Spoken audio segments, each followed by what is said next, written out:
भन्नाट चवीची आज आपण कैरीची चटणी करणार आहोत। 100 वर्षापूर्वीची ही कैरीची चटणी आहे आणि आजीची रेसिपी आहे। कैरी घेताना अशी कडकवाली घ्यायची आणि तिला स्वच्छ धुवून आपल्याला सोलून घ्यायची आहे। खूप चवीला छान लागते, नक्की एकदा तुम्ही करून बघा।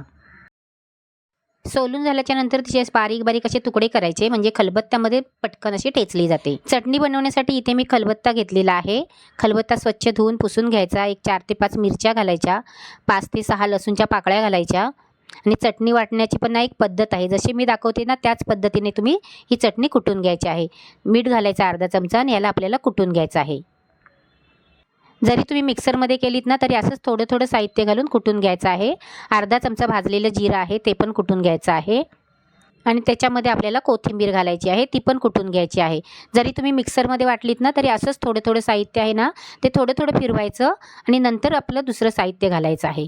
असं खालीवर करायचं चमच्याने, म्हणजे ते चांगली कुटल्या जाते। अशी चटणी वाटल्याने चटणीला चव चांगली येते।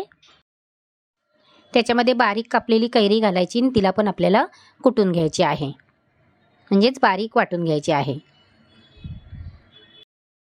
खरंच सांगते तुम्हाला, खूप चटणी छान होते चवीला। याच पद्धतीने अशी स्टेप बाय स्टेप तुम्ही वाटलीत ना सर्व साहित्य घालून तर खूप छान लागते। त्याच्यामध्ये 2 चमचे भाजलेले शेंगदाणे आणि चिमूटभर गूळ घालायचा आणि ह्याला पण आपल्याला वाटून घ्यायचं आहे। असं खालचं वर केलं ना की शेंगदाणे आहेत ना ते चांगले वाटल्या जातात। ही चटणी खायची कशाबरोबर, तर ही चटणी ना भाकरीबरोबर खायची, अप्रतिम लागते। नक्की एकदा तुम्ही अशा पद्धतीने चटणी करून बघा। आजची जर तुम्हाला ही चटणी आवडली तर नक्की लाईक करा, कमेंट करा, तुमच्या मित्रमंडळींना शेअर करा। वेळात वेळ काढून तुम्ही माझे व्हिडिओ बघता त्याबद्दल मी तुमचे खूप खूप मनापासून आभार मानते। थँक्यू।